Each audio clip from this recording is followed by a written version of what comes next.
Vou lê-lo todo o capítulo.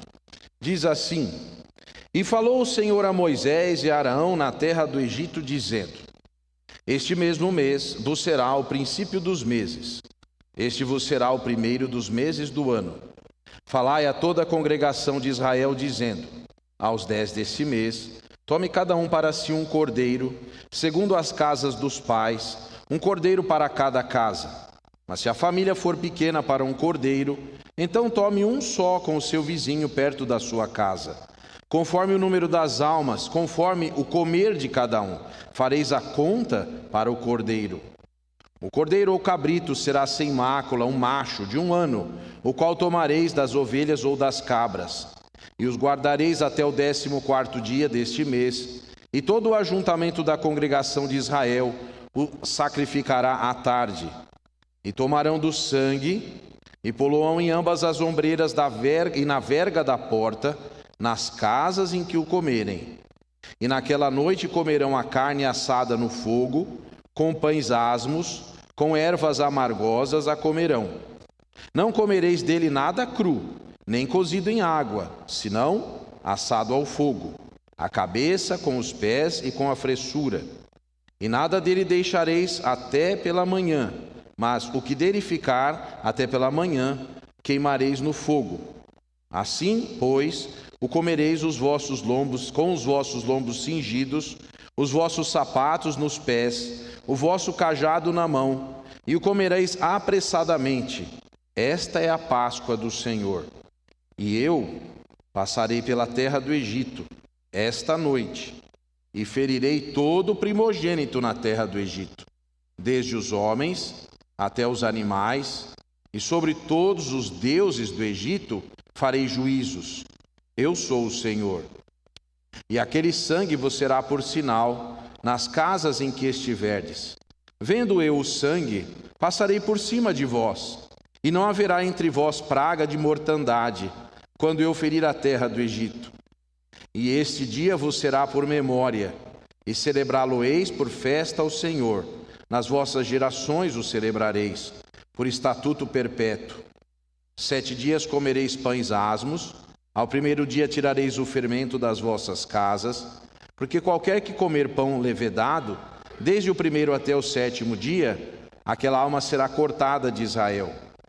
Ao primeiro dia haverá santa convocação, também ao 7º dia tereis santa convocação.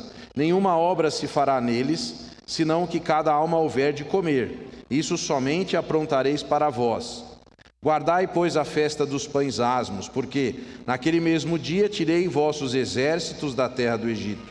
Pelo que guardareis este dia nas vossas gerações, por estatuto perpétuo. No primeiro mês, aos 14 dias do mês, à tarde, comereis pães asmos, até o 21 do mês à tarde. Porque por 7 dias não se ache nenhum fermento nas vossas casas, porque qualquer que comer pão levedado, aquela alma será cortada da congregação de Israel. Assim, o estrangeiro como o natural da terra. Nenhuma coisa levedada comereis, em todas as vossas habitações comereis pães asmos. Chamou, pois, Moisés a todos os anciãos de Israel e disse-lhes: Escolhei e tomai vós cordeiros para as vossas famílias e sacrificai a Páscoa. Então, tomai o molho de sopo e molhai-o no sangue em que estiver na bacia e lançai na verga da porta em ambas as ombreiras o sangue que estiver na bacia. Porém, nenhum de vós saia da porta da sua casa até amanhã, porque o Senhor passará para ferir os egípcios. Porém, quando vir o sangue na verga da porta, em ambas as ombreiras, o Senhor passará aquela porta e não deixará o destruidor entrar em vossas casas para vos ferir. Portanto, guardai isso por estatuto para vós e para vossos filhos para sempre. E acontecerá que, quando entrares na terra que o Senhor vos dará, como tem dito, guardareis esse culto. E acontecerá que, quando vossos filhos vos disserem: que culto é esse vosso? Então direis: esse é o sacrifício da Páscoa ao Senhor, que passou as casas dos filhos de Israel no Egito, quando feriu aos egípcios e livrou as nossas casas. Então o povo inclinou-se e adorou. E foram os filhos de Israel e fizeram isso, como o Senhor ordenara a Moisés e Arão, assim fizeram. E aconteceu à meia-noite que o Senhor feriu todos os primogênitos da terra do Egito, desde o primogênito de Faraó, que se sentava em seu trono, até o primogênito do cativo que estava no cárcere, e todos os primogênitos dos animais. E Faraó levantou-se de noite, ele e todos os seus servos e todos os egípcios, e havia grande clamor no Egito, porque não havia casa em que não houvesse um morto. Então chamou a Moisés e Arão de noite e disse: levantai-vos, saí do meio do meu povo, tanto vós como os filhos de Israel, e ide e servi ao Senhor como tendes dito. Levai também convosco vossas ovelhas, vossas vacas, como tendes dito, e ide e abençoai-me também a mim. E os egípcios apertavam ao povo, apressando-se para lançá-los da terra, porque diziam: todos seremos mortos. E o povo tomou a sua massa, antes que levedasse, e as suas amassadeiras atadas em suas vestes, sobre seus ombros. Fizeram, pois, os filhos de Israel conforme a palavra de Moisés, e pediram aos egípcios vasos de prata e vasos de ouro e veste. E o Senhor deu graça ao povo em que os olhos dos egípcios, ao povo em os olhos dos egípcios, e estes emprestavam-lhes, e eles despojavam os egípcios. Assim partiram os filhos de Israel de Ramessés para Sucote, coisa de 600 de pé, somente os varões, sem contar os meninos. E subiu também com eles uma mistura de gente, e ovelhas e vacas, uma grande multidão de gado. E cozeram bolos asmos da massa que levaram do Egito, porém não se tinha levedado, porquanto foram lançados do Egito, e não se puderam deter, nem prepararam comida. O tempo em que os filhos de Israel habitaram no Egito foi de 430 anos. E aconteceu que, passados os 430 anos, naquele mesmo dia, todos os exércitos do Senhor saíram da terra do Egito. Esta noite se guardará o Senhor, porque nela os tirou da terra do Egito. Esta é a noite do Senhor, que devem guardar todos os filhos de Israel nas suas gerações. Disse mais o Senhor a Moisés e Arão: esta é a ordenança da Páscoa. Nenhum filho de estrangeiro comerá dela. Porém, todo servo de qualquer comprado por dinheiro, depois que o houver circuncidado, então comerá dela. O estrangeiro e o assalariado não comerão dela. Nenhuma casa se comerá. Não levarás daquela carne fora da casa, nem dela quebrareis osso. Toda a congregação de Israel fará. Porém, se algum estrangeiro se hospedar contigo e quiser celebrar a Páscoa ao Senhor, seja-lhe circuncidado todo macho, então chegará a celebrá-la e será como o natural da terra. Mas nenhum incircunciso comerá dela. Uma mesma lei haja para o natural e para o estrangeiro que peregrinar entre vós. E todos os filhos de Israel o fizeram, como o Senhor ordenara a Moisés e Arão, assim fizeram. E aconteceu naquele mesmo dia que o Senhor tirou os filhos de Israel da terra do Egito, segundo os seus exércitos. Amém. Senhor, lemos a tua palavra.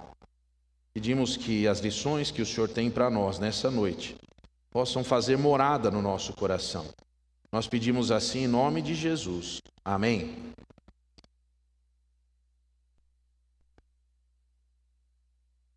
O assunto que nós vamos tratar hoje à noite é muito sério.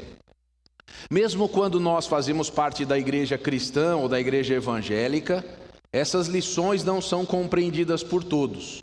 Alguns têm vivido por anos estudando a Bíblia, aprendendo conceitos, têm participado dos cultos, cantado as músicas, mas a questão da soteriologia, ou seja, o estudo da salvação, ainda não tem sido compreendido. E nessa noite, meu desejo é que através desses 5 pontos que nós vamos tratar aqui, você possa compreender Quando eu digo compreender, eu quero dizer aceitar. Porque muitas pessoas têm o seu critério pessoal, mesmo que não concordem com Deus, imaginam que a forma como o bom senso delas mesmas pensa, assim será.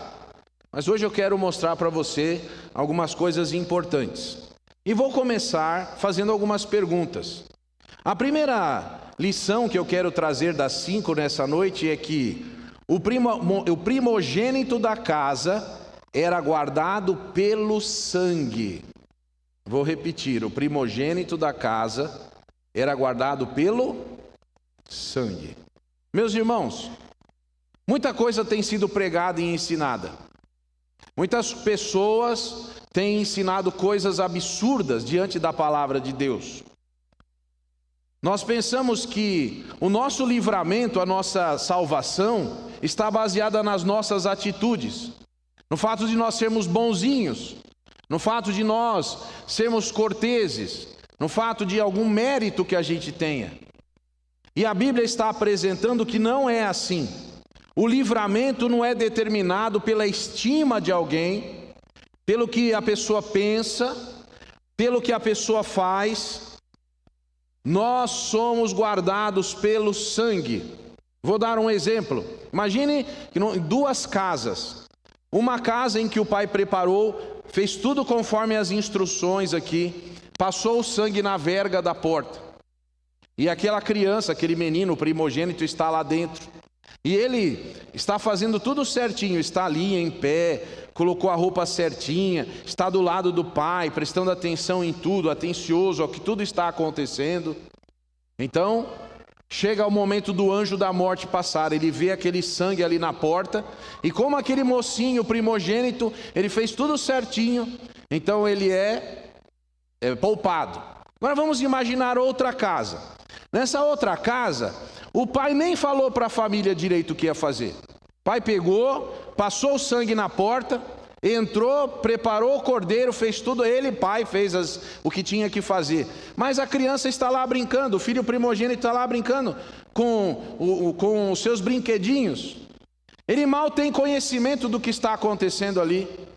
Eu vou perguntar para você, qual dos 2 primogênitos vai viver e qual vai morrer? Você sabe?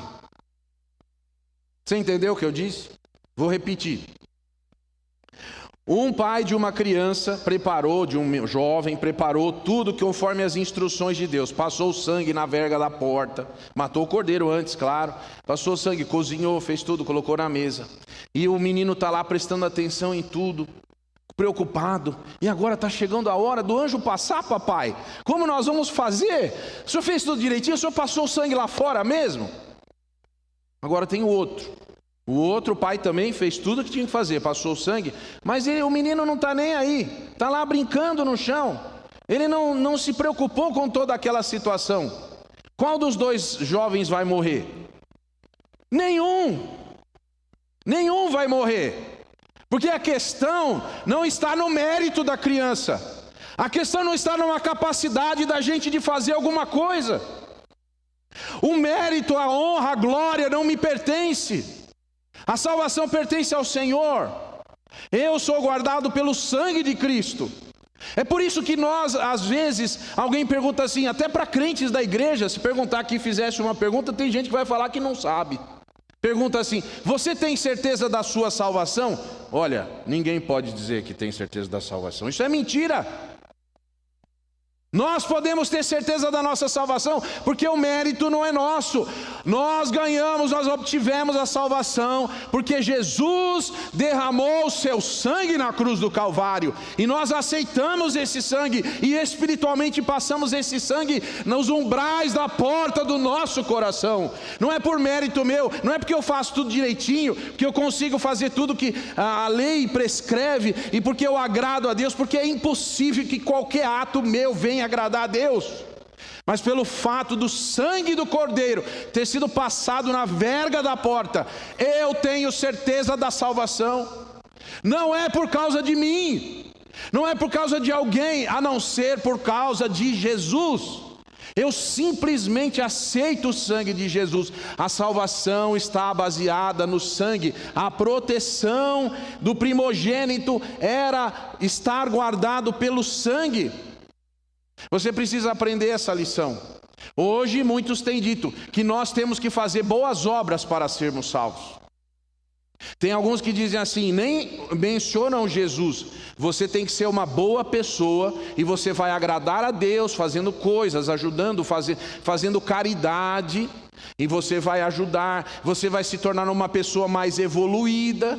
Então você vai agora, em vez de você nascer numa lagarta, agora você vai nascer numa onça pintada, quando você voltar. Ou agora você vai ser uma pessoa que vai sofrer menos na sua próxima vida. Isso não tem nada a ver com a palavra de Deus. A Bíblia diz que aos homens está destinado morrerem uma só vez, e depois disso vem o juízo. E que juízo é esse? Uma boa pergunta.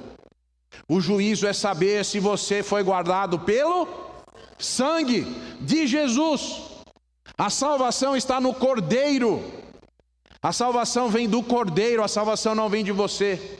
Aí você pode perguntar, então quer dizer que eu posso fazer o que eu quiser? Na verdade sim, mas você não faz isso. Sabe por quê? Porque uma vez que você aceitou a Jesus no seu coração, você é transformado. Você não age mais da mesma maneira, não para ser salvo, mas pelo fato de que você foi salvo. Você agora age de forma compatível com o presente que Deus lhe deu através do sangue de Jesus. Essa é uma questão importante e mal esclarecida. Muitas pessoas, elas querem trazer alguma coisa na atitude pessoal. Porque eu fiz isso, eu fiz aquilo. É uma pergunta direta, você aceitou a Jesus Cristo? Sabe, nessa noite, você tem uma oportunidade. A oportunidade de aceitar Jesus no seu coração. Você dizer assim, eu aceito isso. Eu aceito o sacrifício de Jesus por mim na cruz. E eu posso dizer a você que tendo feito isso, se arrependendo dos seus pecados, você está salvo. Você não gosta de viver salvo? Você não gosta de viver com a certeza de que o sangue do Cordeiro protege você? O anjo que passou ali, quando a Bíblia diz que passou o anjo da morte sobre as casas, o que foi que ele viu? Ele olhou para as pessoas que estavam lá dentro, foi isso? Ele olhou se elas eram boazinhas? Ele ficou olhando assim, se elas mereciam? Foi isso que o anjo fez? O que foi que o anjo fez? Onde ele olhou? Ele olhou para uma coisa. Ele olhou para a porta. Olhou para a porta. Ele parou diante da porta, viu o sangue e não entrou. Você entende isso? Essa é uma lição difícil de entender. Eu dou aula na classe de batismo. Eu converso com pessoas. Tem gente na igreja há muito tempo. Você pergunta, e aí, você tem certeza da sua salvação? Não tenho. Por quê? Porque eu não mereço. Ninguém merece, querido. Não é uma questão de mérito, é uma questão de fé.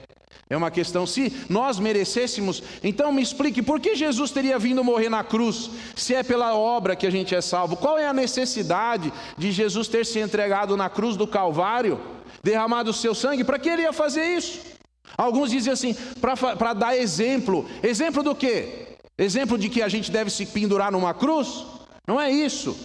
O exemplo que Jesus deu é importante, mas o sangue derramado dele na cruz do Calvário, que nos habilita a ser salvos. Quando nós cremos nesse sangue, quando esse sangue é passado, é muito importante que você aprenda isso. Isso está sendo ensinado na Páscoa. Agora, uma coisa importante, nós temos que aprender algo que é a segunda lição dessa noite. Quando o pai daquela família tinha feito o que Deus mandou e tinha passado o sangue do cordeiro que foi separado para isso, ele podia ter certeza de que aquela noite seria uma noite de tranquilidade. Ele poderia dormir tranquilo. Enquanto a morte estava atingindo todos os lares, ele podia deitar sua cabeça no seu travesseiro e dizer, eu tenho segurança. Uma coisa que o sangue de Jesus nos traz é segurança. O crente em Jesus Cristo está seguro de que será salvo. Tem segurança, tem esperança, e disso vem a nossa alegria. Muitas vezes nós temos nos esquecido disso. A gente vive uma vida de insegurança, de preocupação com as coisas do mundo. Mas eu quero dizer para você, lembre-se, Jesus já pagou o preço. Você pode dormir e viver tranquilo. O pior que pode acontecer com você não é nada comparado ao que Deus tem preparado para você na eternidade. É interessante que a Bíblia diga assim: o teu amor é melhor que a vida. Melhor que a vida. Senhor, estar com o Senhor é melhor do que estar vivo. Olha que coisa, que comparação impressionante. Quanto vale uma vida de uma pessoa? Vale muito. Mas estar com o Senhor é mais valoroso do que estar vivo. Você pode estar seguro, se você receber o sangue de Jesus no seu coração, e passou o sangue de Jesus no umbral da porta do seu coração, você está seguro. Você precisa aprender isso. Você precisa viver nessa segurança. Quantas pessoas desesperadas. Hoje de manhã eu estava falando, o que vai acontecer? E olha isso, aquilo. O crente em Jesus sabe que está seguro. Você tem certeza, tem essa segurança no seu coração? Se não tem, peça. Fala, Senhor, eu quero ter essa segurança aí, que o pregador está falando aí. Porque eu não tenho, eu durmo, acordo e durmo ou não durmo preocupado. Eu não sei o que vai acontecer, eu não sei o dia de amanhã, eu não sei o que me reserva a vida e o que pode ser. Acalme-se na segurança que Jesus lhe dá. Ele garante para você a vida eterna. Essa vida vai passar, tem os seus sofrimentos. Jesus disse, no mundo tereis aflições. Mas isso não é o suficiente para nos entristecer. Paulo e Silas foram açoitados. Eles foram açoitados ali, porque eles disseram que eram seguidores de Jesus, tinham pregado o evangelho, expulsado o demônio de uma moça e libertado essa moça, e agora os donos delas o acusaram, Paulo e Silas, e eles foram açoitados, estavam com as suas costas em carne viva. E alguém poderia dizer assim, olha o que eu ganhei. Talvez, não disseram isso, mas um poderia dizer para o outro, amigo, olha o que nós ganhamos por seguir a Jesus, nós somos açoitados. Será que vale a pena? Mas o que eles estavam fazendo? Eles estavam louvando a Deus. Talvez não tinha esse hino naquela época lá, glória, glória, aleluia, não é? E cantando alegres, por quê? Porque eles estavam servindo a Jesus, eles estavam salvando almas, eles não estavam preocupados com o sofrimento. E o que foi que aconteceu? Um terremoto veio, libertou a todos, e o carcereiro que era responsável por cuidar deles, vem desesperado, tentando tirar a própria vida, e diz, senhores, o que é necessário para eu me salvar? E eles disseram, crê no Senhor Jesus Cristo. Crê no Senhor Jesus Cristo, passe o sangue do Cordeiro na porta do seu coração, e será salvo você e sua casa. E naquela noite, aquela família foi salva. Por quê? Porque eles tinham segurança, eles creram. Você precisa aprender a ter essa segurança. Nada pode tirar a sua segurança. Não são notícias ruins, não são notícias de doença, não são sofrimentos, não são intempéries da vida. Nada pode tirar a sua alegria pela segurança que você tem quando você recebeu a salvação em Jesus. Isso faz toda a diferença. Isso faz os nossos olhos brilharem de alegria pela vida. Senhor, o Senhor deu mais um dia para mim. Glorificado seja o teu nome. Senhor, eu te agradeço porque no meio desse sofrimento que eu estou passando, eu ainda posso glorificar o teu nome. O Senhor é digno. O Senhor me salvou. Essa vida não é nada, essa vida é passageira. Eu estou guardado pela tua poderosa mão, e a morte não tem poder mais sobre mim, porque o Senhor me salvou. Enquanto pessoas estão morrendo, todos os dias pessoas estão indo para o inferno. Que coisa triste. Esse é o papel da igreja, falar de Jesus, tirar as pessoas desse caminho de condenação. Jesus disse para Nicodemos, todos já estão condenados, mas o que crê será salvo. É uma questão que você precisa acertar. Nós temos pregado o evangelho errado. Nós não explicamos sobre a justiça de Deus, o método de Deus. Nós não explicamos sobre o arrependimento de pecados e não falamos do sangue. Algumas pessoas podem pensar assim, mas que coisa esquisita isso daí, falar de sangue de Jesus, sangue do Cordeiro, que negócio mais esquisito.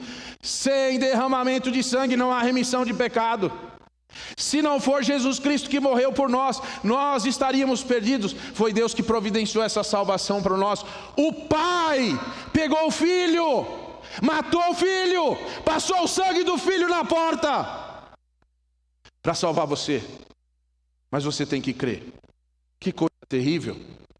Que história tremenda é essa, que nos leva a pensar, por que Deus teria feito uma coisa tão horrível? Por amor a você e a mim. Foi por isso, Ele não poupou o próprio filho, porque Ele entendeu que você era alvo do amor dele. Imagina.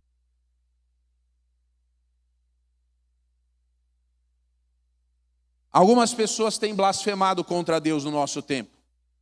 Talvez vocês não, assim, nós que somos da igreja, a gente não esteja muito ligado nisso daí.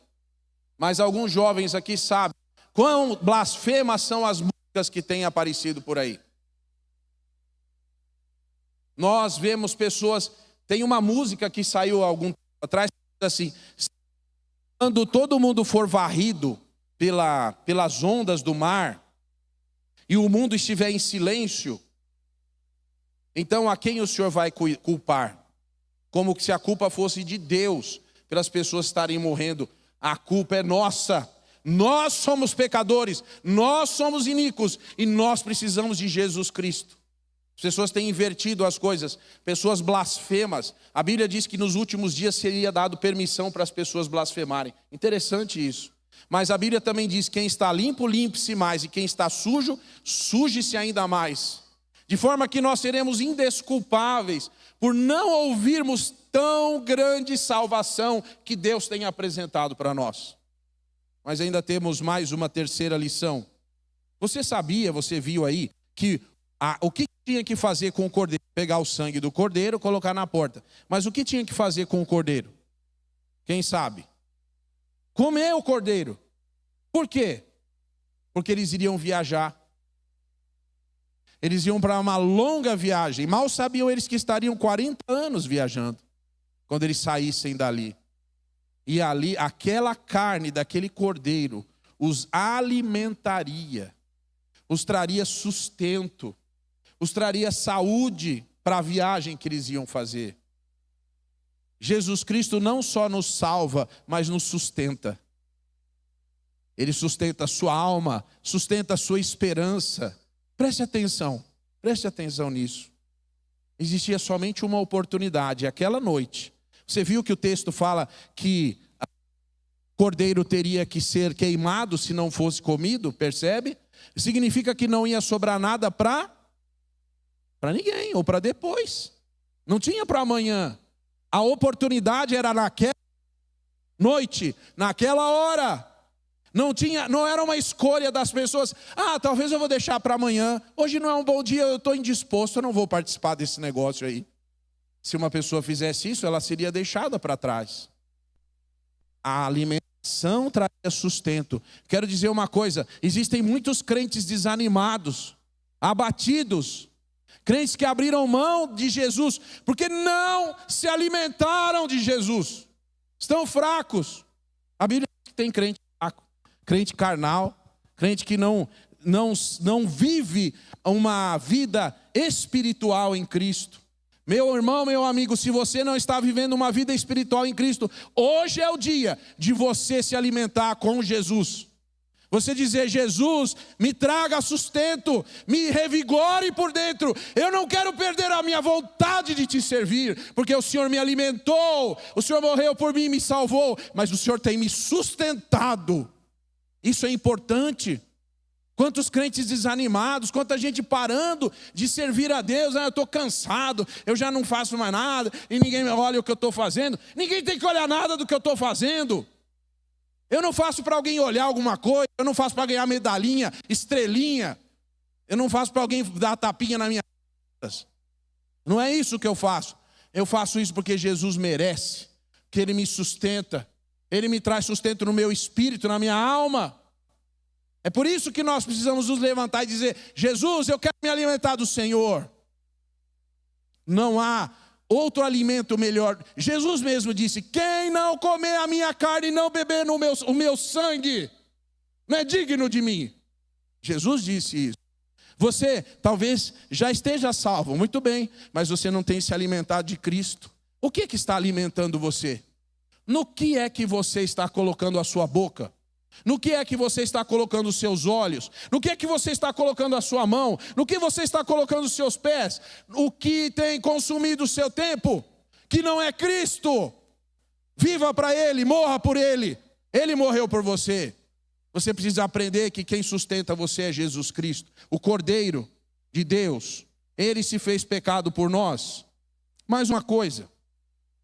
Você reparou que tinha uma roupa especial que as pessoas tinham que vestir? As pessoas tinham que colocar uma roupa de o quê? Quem sabe? Roupa de lavar a louça com avental ou roupa de viagem? Qual que você acha que é a certa? Hã? Isso, alguém falou certo. Roupa de viagem. A pessoa tinha que colocar uma roupa de viagem, sandália no pé, cajado na mão. Vamos viajar. Para onde nós vamos? Eu não sei. Mas nós estamos nos preparando para uma viagem. Sabe o que significa isso? Tem muito crente aí que não põe a roupa da viagem. Ele achou que agora ele não precisa mais viajar. Agora para tudo. Para que agora eu vou comprar uma rede. E um suco de laranja. E um canudinho gelo. Agora a minha vida é isso. Meu irmão, minha irmã. Você está preparado para a viagem que você vai fazer? Você está preparado para Jesus chamar você? Como está a sua casa? Como está a sua vida? Como está o seu coração? Você está pronto para essa viagem? Essa viagem pode vir a qualquer momento. Esse chamamento do Senhor pode vir a qualquer instante. Não depende nem de você, nem de mim. Um dia o Senhor vai te chamar. Você tem que estar com a roupa certa. A roupa que indica o que você vai fazer. Nós temos que estar com uma atitude de viagem. Tem gente amando as coisas do mundo, vivendo pelas coisas do mundo, se estabelecendo, como se não houvesse uma preocupação. Deus está nos preparando para uma viagem. Lembre-se disso, você aí, que se esqueceu de quem você é, e quem o chamou, e quem morreu por você, e quem te alimenta, e quem coloca você. Coloque o seu cajado em ordem, a sua vida em ordem, prepare-se para a viagem. Nós vamos viajar com Cristo. A Bíblia diz que realmente estaremos nos ares com Ele. Existe uma questão aqui importante. O que é céu? Uma pergunta que você às vezes precisa fazer. Céu não é necessariamente um lugar. Céu é uma condição. Vou explicar para você. Imagine que agora eu resolvesse ir na UTI de um hospital, que eu sou pastor, dou minha carteirinha lá e entro lá. Aí eu chego lá, eu estou lá com uma pessoa doente. Eu falo com ela, ou ela está desacordada, não sei. Mas aí eu falo assim, bom, deixa eu ver, já fiquei aqui 15 minutos, já orei, já falei com a pessoa, agora tem os procedimentos aqui, vou embora. Alguém vai me impedir de ir embora? Agora a pessoa que está lá deitada, entubada, ela fala, eu vou com você, pode? Por quê? Porque ela não tem condição de sair, ela está doente. Ela está se recuperando, toda machucada lá. Meus irmãos, quanta gente na igreja doente, entubada, deitada numa cama, sofrendo, se preparando para viajar. Você tem que estar pronto. Quando Deus chama a gente para uma missão, nós temos que estar o quê? Se Deus falar agora, levanta meu filho, vai para tal lugar, eu tenho que ir. Eu tenho que apresentar o melhor de mim. Eu tenho que estar pronto. O meu sapato lá do lado da cama, minha calça, minha camisa, toda a minha roupa, tudo arrumadinho. Porque se Deus me chamar, eu tenho que ir onde Ele mandar. Quantas pessoas têm vivido uma vida de prazeres, de abandono da sua santidade, de despreocupação com as coisas de Deus, não estão prontos para a viagem que vão fazer. Amigo, o hino diz, amanhã pode ser muito tarde, hoje Cristo quer te salvar. Arrume suas coisas hoje, arrume sua vida agora, ponha-se pronto para a viagem. Você não sabe, Jesus disse que Ele virá como um ladrão, num dia e numa hora que ninguém sabe. Você tem que estar pronto, você tem que estar preparado. Você vai sair daquele lugar que você está, da sua habitação terrena. Nós vamos ganhar um corpo celestial, um corpo formado, um corpo incorruptível, mas nós temos que estar prontos para isso. Quantas pessoas têm se despreocupado? Então, vão se estabelecendo, tem que tomar cuidado com isso. Pense nisso, é uma lição importante. E por fim, naquela lição, as pessoas tinham que comer apressadamente. Pode ver no texto lá. não era para comer devagar.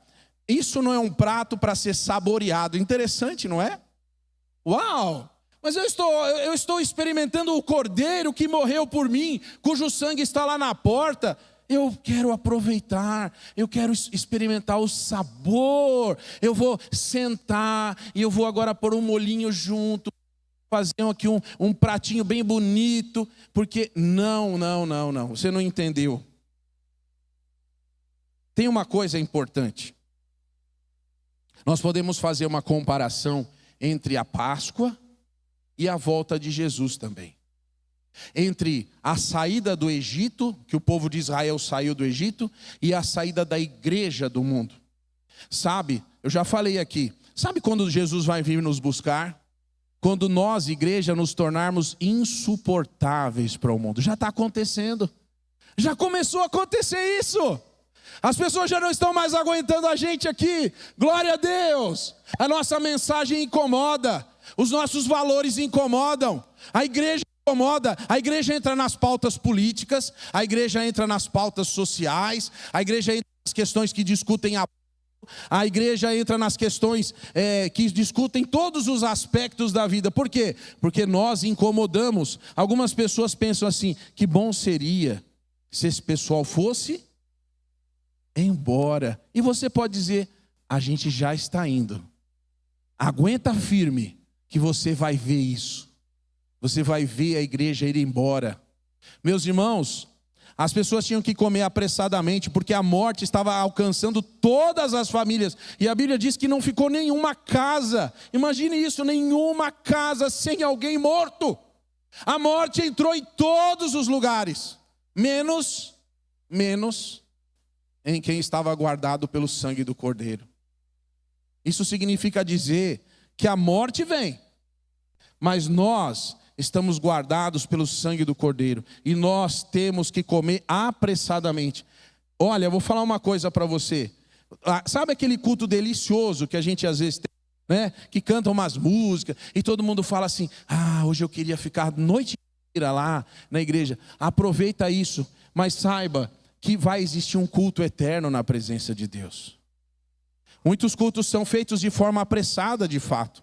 A gente vem e vai, meio fugitivamente. Por quê? Porque a gente nem sabe cultuar direito a Deus, meus queridos. A gente nem sabe fazer o que a gente tinha que fazer. Mas pode ter certeza que um dia você vai estar diante do Senhor. E você vai ter toda a eternidade para cultuar Ele. Você vai poder saborear toda a alegria que você tem, que Jesus te deu. Mas a vida é rápida. É tudo muito passageiro. É tudo muito rápido e sutil. Nós precisamos aprender que esse é um prato que se come rápido. Como alguém que está preparando para ir embora. Não dá tempo muito para ficar, não. Já vai preparando a mala, meu irmão. Que mala, que nada. Prepara a sua roupa do corpo. Para onde você vai não tem mala, você não vai levar mala nenhuma. Você vai ser levado à presença do Senhor. Que alegria será isso? A igreja vitoriosa. Perceba que o Egito, o pessoal falou assim: olha, você podia me emprestar uma bacia aí? Que eu preciso levar um pão, que eu vou viajar uns dias aí. Dá para você me emprestar a bacia? Qual bacia que você quer? Pode ser aquela de ouro ali. Toma, leva essa bacia, pelo amor de Deus, vai embora. Ouro e prata e tudo que você quiser. E os brincos e o anel, leva tudo e vai embora. É assim que é a salvação em Jesus. Nós estamos nos preparando. Agora, para concluir, eu quero dizer uma coisa. Existe uma possibilidade muito interessante aqui. Eu quero apresentar para você uma coisa sobre a bacia, para terminar. A Bíblia diz que o sangue daquele cordeiro teria que ser depositado numa bacia. E você imagina, como eu, que fosse um tipo de prato grandão, né? Uma bacia. Mas os estudiosos têm chegado a uma conclusão muito interessante. De que essa bacia, ela na verdade é aquele lugar da porta que fica embaixo, que a gente chama de soleira. Sabe o que é uma soleira? Já viu uma soleira? Sabe o que eu estou falando? Depois, quem não souber o que é soleira, procura lá. É aquela pedra que é colocada na porta, assim, para dividir. Às vezes é de mármore, às vezes é de madeira. Mas na casa dos egípcios tinha uma bacia. E aquela bacia era o lugar onde o sangue do animal era colocado ali, na porta também. Então, para você passar pela porta, você tinha que passar por cima do sangue. Que coisa interessante isso. Isso é corroborado com a ideia de que, quando foram feitas as regras para o tabernáculo, a Bíblia diz que todos os animais tinham que ser sacrificados à porta do tabernáculo. Eles não podiam ser sacrificados longe, eles tinham que chegar até a porta. Então, ali era morto o animal, e aí então o sangue dele caía na porta do tabernáculo para ele entrar no holocausto. Muito interessante isso. Por que eu estou falando isso? Porque, se você parar para pensar, na cruz também, o sangue de Jesus foi derramado ao chão. E a gente diz assim, nós somos salvos pelo sacrifício de Jesus. E eu quero dizer para você o seguinte, que hoje você precisa passar por esse lugar da cruz. Você tem que se aproximar da cruz e dizer no seu coração, eu aceito esse sacrifício feito no meu lugar. O nome disso é sacrifício vicário. Jesus se colocou no nosso lugar. Ele disse assim, Pai, eu vou morrer por eles. É muito interessante isso. Uma coisa muito difícil de eu entender. Para eu levar você ao mesmo raciocínio que eu. Imaginem vocês que Deus fez todo o universo. Quanto será que custa o universo, hein? Deus fez todo o universo. E o investimento de Deus em tempo, em criatividade, em alegria de estar criando as estrelas. Depois ele se fixou mais no planeta Terra, fez os animais, fez as plantas, né, os animais, fez todas as coisas que existem, preparou o jardim de Éden. E no grande momento de inauguração de toda a criação que ele tinha feito, tudo, ele tinha criado tudo. E agora ele criou o homem. E colocou o homem e a mulher no jardim. E agora naquele ato de inauguração, momento especial. Imagina o coração de Deus, a alegria de Deus. Ah, como eu fiz uma coisa muito boa, diz na Bíblia. E aí, Adão, ele fala assim, fala com a serpente, fala, olha, foi assim que Deus falou, mas vamos comer isso aí mesmo. Adão, come isso daí mesmo. Não tem problema não, come essa fruta aí. Fruta faz bem para a saúde, não se preocupa não. E aí, o Adão e Eva comeram. Agora você consegue imaginar o coração de Deus? O que você faria? Se você tivesse preparado uma festa para alguém e a pessoa foi lá e pôs fogo no salão que você preparou para ela de aniversário, você ainda vai ter que pagar tudo aquilo. Que pegou fogo, não é só o aluguel. Você ia ficar feliz? Mas, que gostoso, essa criança maravilhosa que pôs fogo no salão que eu preparei aqui, é isso? Claro que não.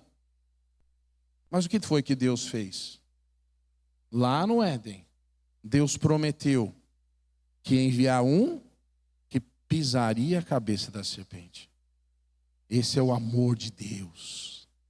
Que não olhou pelo que ele fez, mas olhou para nós e nos amou e se entregou no nosso lugar na cruz do Calvário.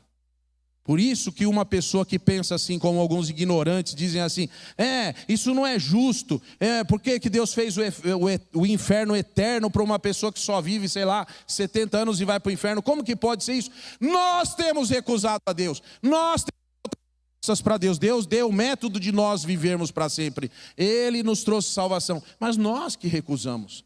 Ora, se eu não gosto de Deus, se eu não quero viver com Ele, que lugar sobra para mim? Lugar nenhum. Um lugar de sofrimento, porque longe do amor, e do cuidado e da misericórdia de Deus, que lugar é esse? Senão o inferno e depois o lago de fogo. Por isso, nessa noite, eu quero fazer um convite para você. Um convite. E se você aceitar esse convite, a partir de hoje, você pode estar tranquilo, que você está seguro pelo sangue de Jesus. Qual é o convite? O convite é você aceitar o sacrifício de Jesus. É isso. E eu quero orar por você. E eu quero fazer uma oração agora. Se você orar comigo e entender essa oração que eu estou fazendo, no final você vai dizer, amém. Amém significa, eu concordo com isso. Eu assino junto com ele essa oração. Eu concordo, eu digo sim. Curve sua cabeça, vamos orar. Pai, eu quero entregar a minha vida a Ti. Eu peço que o Senhor escreva o meu nome no livro da vida. Eu me arrependo dos meus pecados. Eu me arrependo, Senhor, de quem eu sou, das minhas atitudes, da minha rebeldia, de tentar fazer as coisas do meu jeito, de achar que o mérito é meu. Senhor, hoje eu abro mão do meu orgulho, eu abro mão da minha vontade, e eu hoje aceito o sangue de Jesus na porta do meu coração. Eu aceito o sacrifício de Jesus na cruz do Calvário, que Ele pagou os meus pecados e me trouxe uma nova vida, e me protege com a sua presença, e me dá vida eterna, porque assim eu estou cumprindo o que o Senhor deixou. Pai, aceita-me como teu filho, nessa noite, em nome de Jesus. Amém.